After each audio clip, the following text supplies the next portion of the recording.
শুভলক্ষ্মী এবার ভিডিও প্রমাণ পেয়ে আদ্রিতকে কোর্টে নির্দোষ প্রমাণ করে। বিস্তারিত জানতে ভিডিওটি সম্পূর্ণ দেখুন। শুভলক্ষ্মী থানায় আদ্রিতের সঙ্গে দেখা করে বাড়ি ফেরার পথে তার মনে হতে লাগে পেছনে তাকে কেউ ফলো করছে। তখনই শুভলক্ষ্মী পিছনে ঘুরে কাউকে মারতে যাবে। তখনই কাউকে দেখে বলে ওঠে, আপনি এখানে? তখন সেখানে একজন মহিলাকে দেখানো হয়, আর সেই মহিলাটি হচ্ছে আদ্রিতের লয়ারের অ্যাসিস্ট্যান্ট। মেয়েটি শুভলক্ষ্মীর হাত ধরে বলে ওঠে, দিদি, আপনার হাজব্যান্ডকে কেউ জেনে শুনে ফাঁসাচ্ছে। কথাটি শুনে শুভলক্ষ্মী অবাক হয়ে যায় আর সঙ্গে সঙ্গে বলে ওঠে, আপনি এটা কি করে জানলেন? তখন মেয়েটি বলে ওঠে, এখন আমি আপনাকে কিছুই বলতে পারবো না। কাল আমার পাঠানো লোকেশনে আমার সঙ্গে আপনি দেখা করবেন। একথা শুনে শুভলক্ষ্মীও রাজি হয়ে যায়।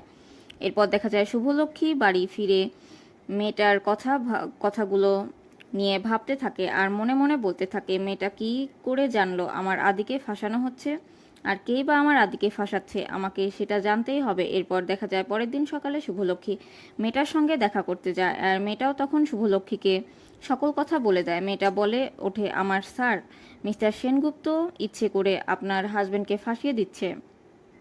মিস্টার আকাশ সেনের কাছে থেকে টাকা নিয়ে আপনার হাজবেন্ডকে কেস লড়ছে ফাঁসানোর জন্য, আর তাকে ফাঁসানোর জন্য প্ল্যান করেছে। এই কথা শুনে শুভলক্ষ্মী অবাক হয়ে যায়। এরপর শুভলক্ষ্মী মেয়েটাকে প্রশ্ন করে উঠল, আপনি এটা কি করে জানলেন? মেয়েটি সঙ্গে সঙ্গে উত্তর দিয়ে বলে ওঠে, আমি সকল কথা নিজে কানে শুনেছি। আমার স্যার আপনার হাজবেন্ডকে ফাঁসানোর জন্য কোর্টে মিথ্যা ভিডিও পেশ করেছে। আমি সেটা আগেই বুঝতে পেরে আসল ভিডিওটা আমার ফোনে পাস করে রেখেছি।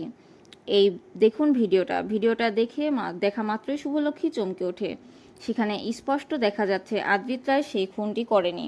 তখনই শুভলক্ষ্মী মেয়েটার হাত ধরে বলে ওঠে, আপনি আজ আমার যে উপকার করলেন আমি কোনোদিনও সেটা ভুলতে পারবো না। আমার প্রথমেই সন্দেহ হয়েছিল মিস্টার আকাশ সেন কেন আমার এত ভালো করতে চাচ্ছেন। নিশ্চয়ই এর পিছনে কোনো কারণ রয়েছে। এখন আমি সবটা বুঝতে পারছি। অন্যদিকে দেখা যায় কোর্টের মধ্যে আদ্রিতের বিরুদ্ধে সকল প্রমাণ পেশ করাতে জজ সাহেব আদ্রিত রায়কে দোষী সাব্যস্ত করার সময় সেখানে শুভলক্ষ্মী এসে হাজির হয়, আর ভিডিওটা কোর্টের মধ্যে পেশ করে বলে ওঠে, আমার স্বামী নির্দোষ। এখানে আমার স্বামীকে ফাঁসানো হয়েছে। আসল ভিডিও এখন আমার কাছে। এই কথাগুলো শুনে কোর্টের সবাই অবাক হয়ে যায়। তো ভিউয়ার্স, শুভ লক্ষ্মী যদি ভিডিওটা দেখিয়ে আদ্রিতকে নির্দোষ প্রমাণ করতে পারে, আপনাদের দেখতে কেমন লাগবে? আপনাদের মতামত আমাদের কমেন্ট করে জানাবেন। ধন্যবাদ।